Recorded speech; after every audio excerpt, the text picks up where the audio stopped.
Hello friends, welcome back to my YouTube channel. कैसे हैं आप सब? आई होप आप सभी अपने घरों में सुरक्षित होंगे।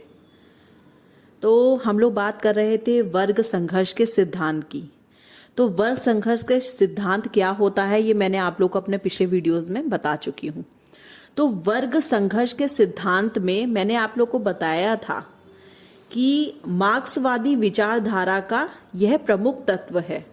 मार्क्स द्वारा प्रतिपादित वर्ग संघर्ष का सिद्धांत ऐतिहासिक भौतिकवाद की ही उपसिद्धि है और साथ ही यह अतिरिक्त मूल्य के सिद्धांत के अनुकूल भी है।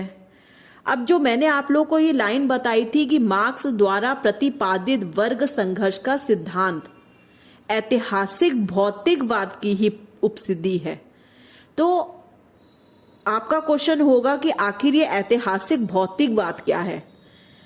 तो कार्ल मार्क्स जी ने अपने सिद्धांतों में ऐतिहासिक भौतिकवाद के सिद्धांत की भी खोज की थी।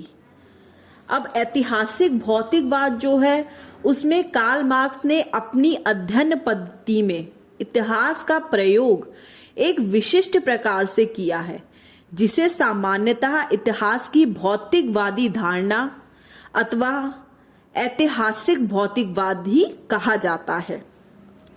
अब बात आती है कि ऐतिहासिक भौतिकवाद का अर्थ क्या है। तो इतिहास की भौतिकवादी धारणा वास्तव में मार्क्स के वैज्ञानिक समाजवाद का दूसरा ही महत्वपूर्ण तत्व है, जिसका मार्क्स के जीवन काल में ही विशेष महत्व था,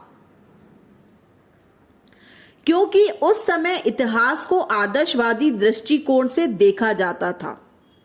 फॉर एग्जाम्पल के लिए हम देख सकते हैं कि समाजशास्त्र के जो जन्मदाता थे, जो फादर और सोशियोलॉजी हैं, अगस्त काम्टे, उन्होंने चिंतन को आधार मानकर समाज के विकास की 3 श्रेणियों की बात की है। इसी प्रकार हीगल भी मानवीय इतिहास को विचारों का इतिहास ही मानते हैं। मार्क्स ने इस विचारधारा का खंडन करके इतिहास की व्याख्या भौतिकवादी धारणा के आधार पर दी है। मार्क्स का कहना है कि यदि इतिहास को समझना है तो हमें अपना ध्यान वास्तविक व्यक्तियों पर केंद्रित करना होगा। मार्क्स जी कहना चाहते थे कि अगर हमें हिस्ट्री के पोर्शन को समझना है तो हमें पहले व्यक्तियों के मन को पढ़ना होगा, उन्हें समझना होगा, उन पर अपना ध्यान केंद्रित करना होगा कि आखिर व्यक्तियों के लिए किन किन चीजों की आवश्यकता अधिक होती है।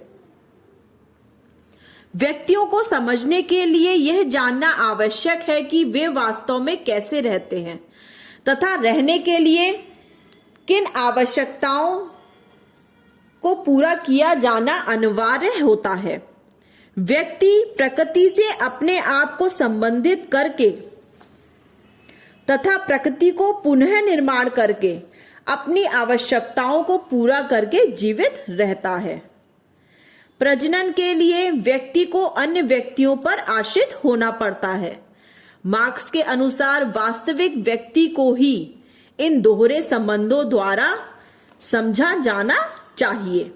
अब मार्क्स जी का कहना बिल्कुल अपनी जगह ठीक है, वो बिल्कुल ठीक कह रहे हैं कि वास्तव में मनुष्य व्यक्तियों को समझने के लिए यह जानना आवश्यक है कि उनको अपनी आवश्यकताएं किस प्रकार से पूरी करनी चाहिए।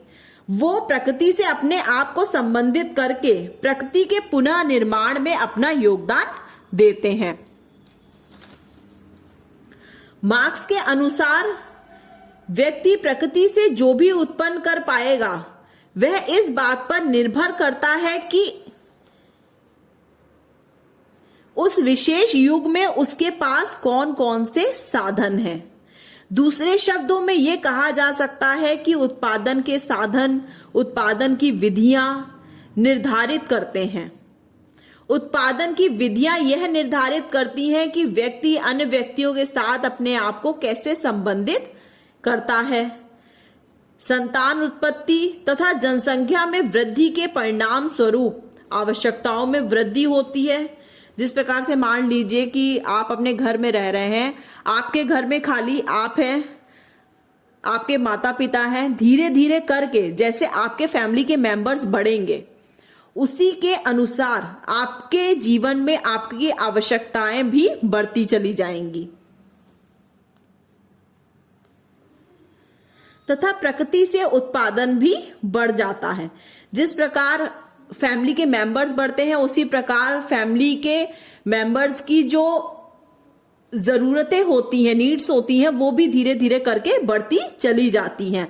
और उसी प्रकार से मनुष्य जो है वो प्रकृति से उत्पादन के साधन भी उसके बढ़ते चले जाते हैं और यह चक्रीय प्रक्रिया जो है वो दिन प्रतिदिन चलती रहती है।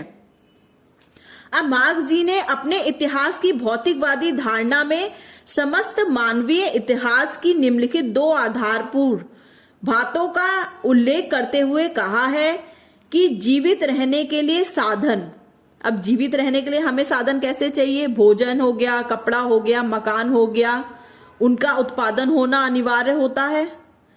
और दूसरा पॉइंट हो गया कि संतान उत्पत्ति, ताकि समाज की निरंतरता रखी जा सके।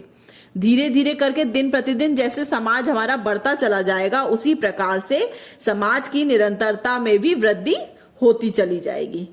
तो ऐतिहासिक भौतिकवाद एक दार्शनिक विज्ञान है।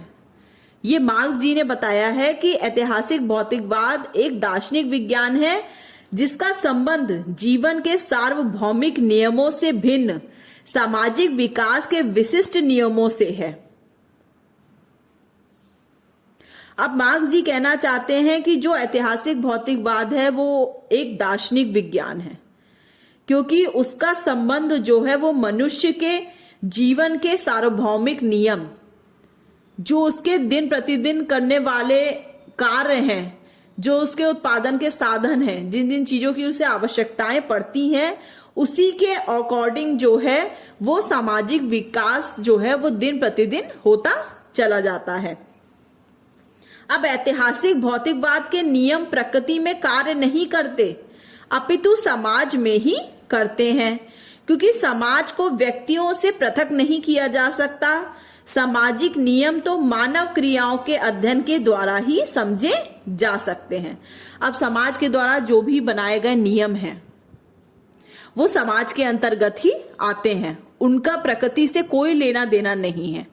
जो समाज के अंदर नियम चल रहे हैं, जो नियम कानून सरकार या व्यवस्था जो भी बनाई जाती है उसका पालन जो है वो समाज में रहने वाले व्यक्ति ही करते हैं, उनका पालन प्रकृति नहीं करती है। प्रकृति उससे उसका कोई लेना देना नहीं है।